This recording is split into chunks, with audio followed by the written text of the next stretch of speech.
ফেসিবাদের আইকনদের বিচার এই স্বাধীন বাংলাদেশে হবে এবং তাদের নামে যত স্থাপনা আছে সেই স্থাপনাগুলোর নাম পরিবর্তন হবে এবং সেটা সবার দাবি। তাই বিপ্লব পরবর্তী এটা সবার প্রত্যাশা ছিল, যারা ফেসিবাদের আইকন, যারা বাংলাদেশে ফেসিবাদ প্রতিষ্ঠার ক্ষেত্রে সহযোগিতা করেছে এবং যারা গত 16 বছরে বোম ফোন আয়নাগর প্রকল্পের সাথে জড়িত ছিল এবং এই জুলাই বিপ্লবে আমার ভাই আবু সাইদ, ওয়াসিম, শান্ত, আলী রায়হান থেকে শুরু করে বিপ্লবে আমার সহস্রাধিক ভাইকে শহীদ করেছে, হাজার হাজার ভাইকে আমার পঙ্গু করেছে, আমার বোন রিয়াবুককে হত্যা করেছে। এই সন্ত্রাসী এবং ফেসিবাদের আইকনদের বিচার এই স্বাধীন বাংলাদেশে হবে এবং তাদের নামে যত স্থাপনা আছে সেই স্থাপনাগুলোর নাম পরিবর্তন হবে এবং সেটা সবার দাবি। এবং সে আলোকে সারা বাংলাদেশে প্রায় 800-এর অধিক স্থাপনার নাম পরিবর্তন হয়েছে।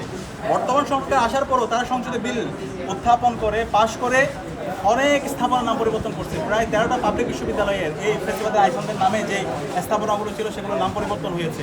আমাদের পার্শ্ববর্তী যেটা হচ্ছে শেখ মুজিব মেডিকেল কলেজ ছিল সেটা বাংলাদেশ মেডিকেল বিশ্ববিদ্যালয় হয়েছে।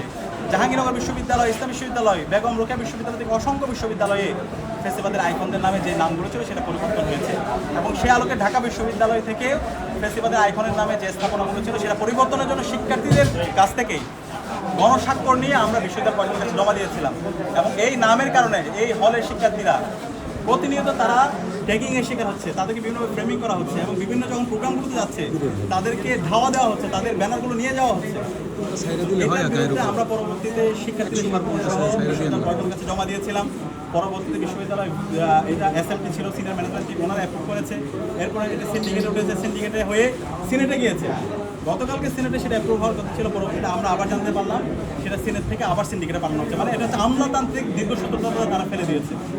এটা আমাদেরকে হতাশ করে আমরা বিশ্ববিদ্যালয়ের কয়েকজন যারা জুলাইয়ের উপর ভিত্তি করে আজকে ভিসি হয়েছেন, আজকে প্রশাসনে এসেছেন, তারা যখন আবার সেই ফেসিবাদী কাঠামোকে ধারণ করে আবার এই যারা ফেসিবাদের যারা আইকন আছে তাদেরকে আবার তারা ধারণ করতে চায়, তাদের হয়ে কথা বলতে চায়, তাদের মতো করে কথা বলে, সেটা পুরো জাতিকে হতাশ করে। আমরা বলছি এই বাংলাদেশে আর ফেসিবাদে যারা আইকন তাদের রাজনীতি বাংলাদেশে আর নাই, তাদের রাজনীতি ক্লোজ হয়ে গেছে। বাংলাদেশে তাদের রাজনীতি 5 আগস্ট ক্লোজ হয়ে গেছে। এরা সন্ত্রাসী, এরা খুনি, এরা গণহত্যাকারী, এদের রাজনীতি আর কখনো বাংলাদেশে ফিরবে না।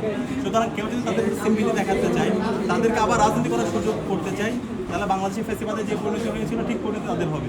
সুতরাং আমরা শিক্ষার্থীদেরকে নিয়ে আমাদের যৌক্তিক দাবি আমরা আন্দোলন চালিয়ে যাব এবং আমরা তাদেরকে অনুরোধ করব, এখনও সময় আছে যেহেতু আপনারা আবার সেটা সিন্ডিকেট নিয়ে গিয়েছেন, শিক্ষার্থীদের যে মতামত গণতান্ত্রিকভাবে নিয়মতান্ত্রিকভাবে যে মতামত এসেছে সেটার প্রতি শ্রদ্ধা জ্ঞাপন করে আপনারা সেই মতামতকে গ্রহণ করবেন।